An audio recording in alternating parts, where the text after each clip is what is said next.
প্রত্যাশা মতো ১৬৩ বিএনএসের ধারা জারি হয়ে গেল মধ্য কলকাতার একটি নির্দিষ্ট অঞ্চলে, ধর্মতলা অঞ্চলে। সেখানে আপাতত ৩০শে অগাস্ট পর্যন্ত, ১লা জুলাই থেকে ৩০শে অগাস্ট পর্যন্ত কেউ কোনো সমাবেশ করতে পারবেন না, ৫ জনের বেশি একত্রিত সমবেত হতে পারবেন না। সেই অনুযায়ী কলকাতা পুলিশের কমিশনার অজয় নন্দা স্পষ্টত মিডিয়ার সামনে ঘোষণা করে দিলেন। এর ইম্প্যাক্টটা কী?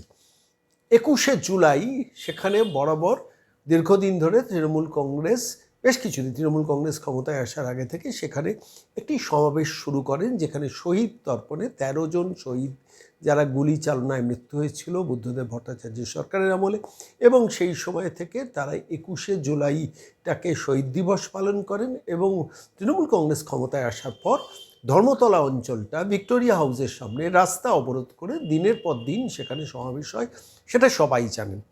সাম্প্রতিককালে তৃণমূল কংগ্রেস ক্ষমতা থেকে চলে গেছে, দুটি দলে বিভক্ত হয়ে গেছে, একটি টালিমনালা তৃণমূল, একটি ঋতব্রত তৃণমূল। ফলত স্বাভাবিকভাবে তারা দুজনেই চেয়েছেন যে ওই ভিক্টোরিয়া হাউসের সামনে সমাবেশ করবেন। এর মধ্যে কুণাল ঘোষ, দোলা সেন, বৈশানর চট্টোপাধ্যায়রা ফিতে নিয়ে ভিক্টোরিয়া হাউসের সামনে এক প্রস্থ নাটক করে এসছেন যে এলাকা মাপতে গেছেন। ডেকোরেটররা এলাকা মাপেন, কুণাল ঘোষ, দোলা সেনরা এলাকা মাপতে গেছেন, কেস খেয়েছেন। ইয়াস্ট্রিট থানা, সুও মোটরস তার বিরুদ্ধে মামলাও করেছে, সেখানে হয়তো হাজিরাও দিতে হবে অচিরে।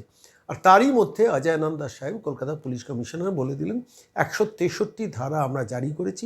১৪৪ ধারা এখানে থাকে, কিন্তু এবার ১৬৩ ধারা, এই ১৬৩ ধারার ইমপ্লিকেশনসটা হচ্ছে কোনোভাবে ৫ জনের বেশি মানুষ একত্রিত সমবেত হতে পারবেন না। ফলত সমাবেশ করার প্রশ্নই নেই।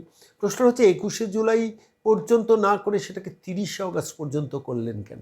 তার পেছনের আমার নিজস্ব অভিমতটা হচ্ছে ২৮শে অগাস্ট তৃণমূল ছাত্র পরিষদের জন্মদিবস, সেইটাকে কেন্দ্র করে আবার ওখানে একটা সমাবেশ করার চেষ্টা করবেন, যেটা অরিজিনালি মেয়ো রোডের ওখানে হয়। সেটাও মমতা বন্দ্যোপাধ্যায়ের চেষ্টা করবেন, ঋতব্রতরাও চেষ্টা করবেন। এক ঢিলে কিন্তু অজয় নন্দা সাহেব দুটো পাখি একসঙ্গে মারলেন, অর্থাৎ তৃণমূল কংগ্রেসের আর কোনো সমাবেশ ভিক্টোরিয়া হাউসের সামনে রাস্তা বন্ধ করে হতে পারবে না।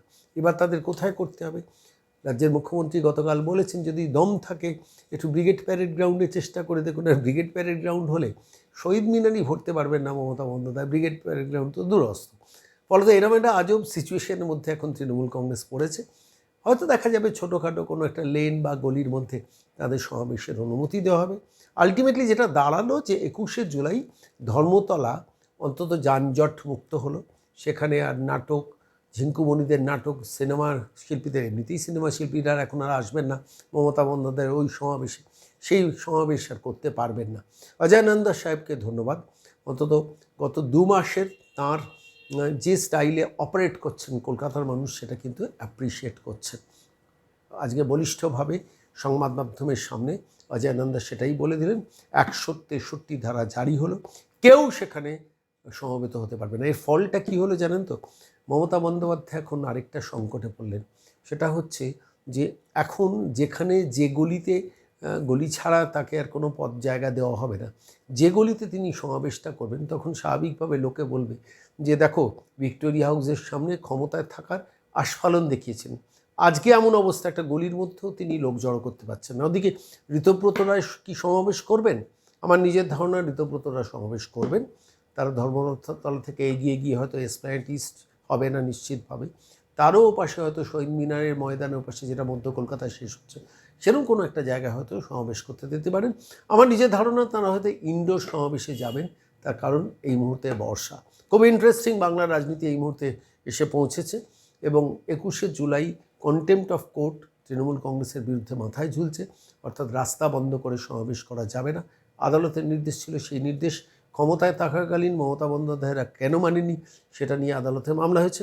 আর এদিকে ১৬৩ ধারা জারি করে একদম বাম্পার হিট করে দিলেন কলকাতার পুলিশ কমিশনার সাহেব অজয় নন্দা।